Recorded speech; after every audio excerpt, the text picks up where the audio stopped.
Rolls Royce, ये नाम सुनते ही जहन में क्या आता है? जाहिर है, बेमिसाल लग्जरी, कमाल और शाहाना अंदाज। लेकिन क्या हो अगर कोई कहे कि इस चमक दमक की बुनियाद शदीद गुर्बत और मुश्किलात में रखी गई थी? आइए मिलकर देखते हैं इस नाकाबिले यकीन सफर की कहानी। ये बात वाकई हैरान कर देती है ना? एक तरफ दुनिया की बेहतरीन गाड़ी जो बादशाहों और अरबपतियों की पहचान है, और दूसरी तरफ इसका बनाने वाला एक ऐसा लड़का जिसे अपना बचपन मजदूरी करते हुए गुजारना पड़ा। तो ये कैसे मुमकिन हुआ? चलें इस सफर को बिल्कुल शुरू से देखते हैं। तो कहानी शुरू होती है गुर्बत से कमाल तक के सफर की। ये हेनरी राइस की कहानी है और इस बात की कि कैसे जिंदगी की सख्त तरीन मुश्किलात ने दुनिया के सबसे बड़े लग्जरी ब्रांड की बुनियाद रखी। हेनरी राइस की जिंदगी का आगाज ही इंतहाई मुश्किल था। जरा सोचें, सिर्फ 4 साल की उम्र में वालिद का कारोबार तबाह हो गया। 9 साल की उम्र में वालिद का साया सर से उठ गया और स्कूल छोड़कर अखबार बेचने पड़े। शायद यही वो वक्त था जब उनके जहन में ये बात बैठ गई कि अगर कोई चीज़ ठीक से काम ना करे तो नतीजा तबाही होता है। फिर किस्मत ने थोड़ा साथ दिया। 14 साल की उम्र में एक रिश्तेदार ने उन्हें रेलवे में काम पर लगवा दिया और सिर्फ 3 साल की मेहनत के बाद वो एक माहिर मैकेनिक बन चुके थे। तो अब वो एक माहिर मैकेनिक तो बन गए थे, लेकिन ये तो सिर्फ शुरुआत थी। राइस ने फैसला किया कि वो अपनी इस काबिलियत को एक कारोबार में बदलेंगे और अपना मुस्तकबिल वो खुद अपने हाथों से बनाएंगे। लेकिन उनके पास था क्या? जिंदगी भर की जमा पूंजी, जो थी सिर्फ 20 पाउंड। आज ये रकम शायद कुछ भी ना हो, लेकिन उस वक्त ये एक बहुत बड़ा रिस्क था। और इसी रकम से उन्होंने मैनचेस्टर में अपनी electrical engineering company FH rice and company की बुनियाद रखी।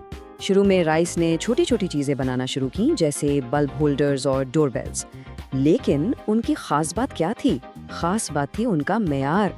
वो हर चीज़ को परफेक्शन की हद तक बेहतरीन बनाते थे और इसी मेयार की वजह से उनका कारोबार इतनी तेज़ी से फैला कि सिर्फ चंद सालों में वो 20 पाउंड की कंपनी 20,000 पाउंड की मालियत तक पहुंच गए।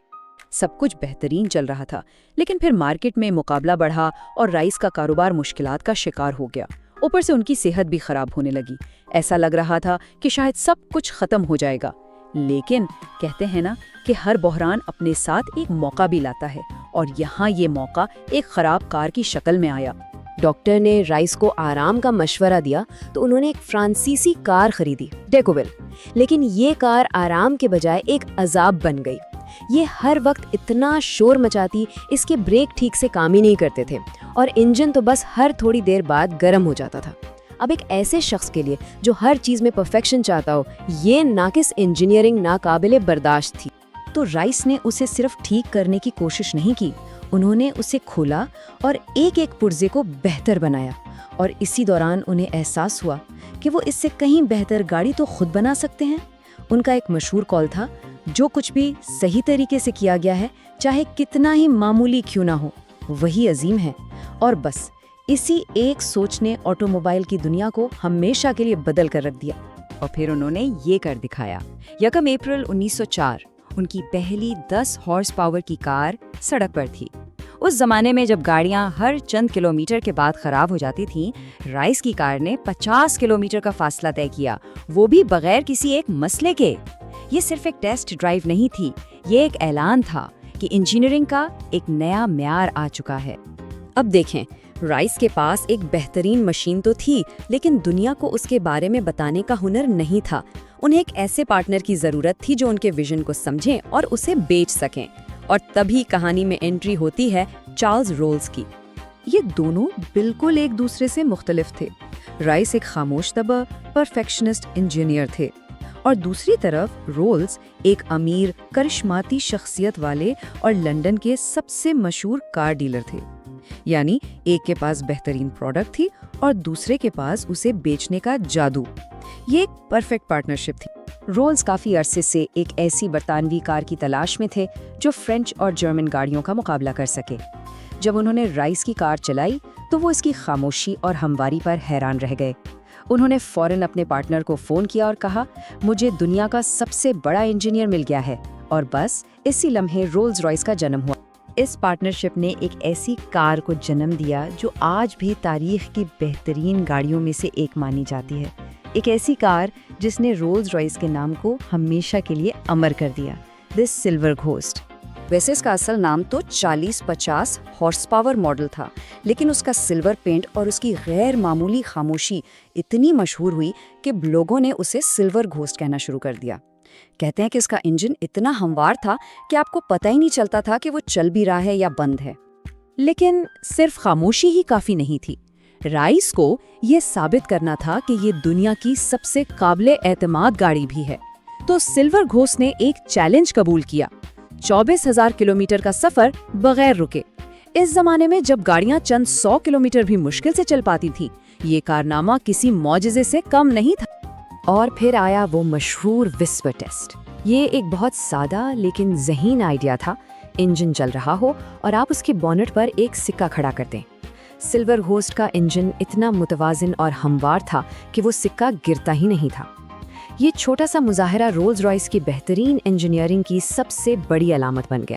رولز رائس دنیا کی بہترین کار بنانے کے اپنے خواب کو پورا کر چکی تھی، لیکن قسمت کو شاید کچھ اور ہی منظور تھا۔ کامیابی کے اس عروج پر کمپنی پر ایک کے بعد ایک مصیبتیں ٹوٹ پڑی۔ یہ جھٹکے ایک کے بعد ایک آئے۔ 1910 میں کمپنی کا کرشماتی چہرہ چارلز رولز ایک ہوائی جہاز کے حادثے میں ہلاک ہو گئے۔ اس کے اگلے ہی سال کمپنی کا دماغ یعنی ہنری رائس کو کینسر کی تشخیص ہوئی، اور پھر 1914 میں پہلی جنگ عظیم شروع ہو گئی جس نے لگژری کاروں کی مارکیٹ کو راتوں رات ختم کر دیا۔ ایسا لگا کہ رولز رائس کی کہانی یہیں ختم ہو جائے گی، لیکن رائس کی بنائی ہوئی چیزیں ہار ماننے کے لیے نہیں تھیں۔ کمپنی نے فوراً خود کو بدلا۔ وہی سلور گھوسٹ جو عیش و عشرت کی علامت تھی، اب جنگ کے میدان میں کھڑی تھی۔ اس پر لوہے کی چادریں چڑھا کر اسے ایک بختر بند گاڑی بنا دیا گیا۔ اس کی قابل اعتماد ساخت نے اسے صحرا میں جاسوسی کے لیے بہترین ثابت کیا، اور اس کی مشہور ہموار سواری کا مطلب تھا کہ یہ زخمیوں کو ہسپتال پہنچانے کے لیے کسی بھی دوسری گاڑی سے بہتر ایمبولینس تھی۔ اور کمپنی صرف یہی نہیں رکی، انہوں نے جنگ کی ایک اور بڑی ضرورت کو پہچانا، قابل اعتماد ہوائی جہاز کے انجن۔ رائس اور ان کی ٹیم نے اپنی ساری مہارت اس نئے چیلنج میں جھونک دی اور 1915 میں ایگل انجن بنایا۔ یہ انجن اتنا کامیاب ہوا کہ اس نے نہ صرف جنگ کا پاسا پلٹنے میں مدد دی، بلکہ رولز رائس کے مستقبل کی بنیاد بھی رکھ دی، اور آج بھی یہ دنیا کی سب سے بڑی ایویشن کمپنیوں میں سے ایک ہے۔ جنگ کے بعد رولز رائس پہلے سے بھی زیادہ مضبوط ہو کر ابھری۔ 1925 میں انہوں نے نیو فینٹم لانچ کی، جس نے لگژری کا ایک نیا معیار قائم کیا۔ 1931 میں تو انہوں نے اپنے سب سے بڑے مقابل بینٹلی کو ہی خرید لیا۔ 2 سال بعد 1933 میں سر ہنری رائس 70 سال کی عمر میں انتقال کر گئے، لیکن وہ اپنے پیچھے ایک ایسی میراث چھوڑ گئے جو آج تک زندہ ہے۔ آج BMW کی ملکیت میں ہونے کے باوجود رولز رائس کا نام اب بھی اسی پرفیکشن کی علامت ہے جس کا خواب ہنری رائس نے دیکھا تھا۔ ہنری رائس کی کہانی ہمیں سوچنے پہ مجبور کرتی ہے۔ اگر وہ خراب فرانسیسی کار انہیں اتنی پریشان نہ کرتی تو کیا آج رولز رائس موجود ہوتی؟ یہ ہمیں یاد دلاتا ہے کہ اکثر بہترین چیزیں کامیابی سے نہیں بلکہ کسی چیز سے عدم اطمینان اور اسے بہتر سے بہترین بنانے کے جنون سے پیدا ہوتی ہیں۔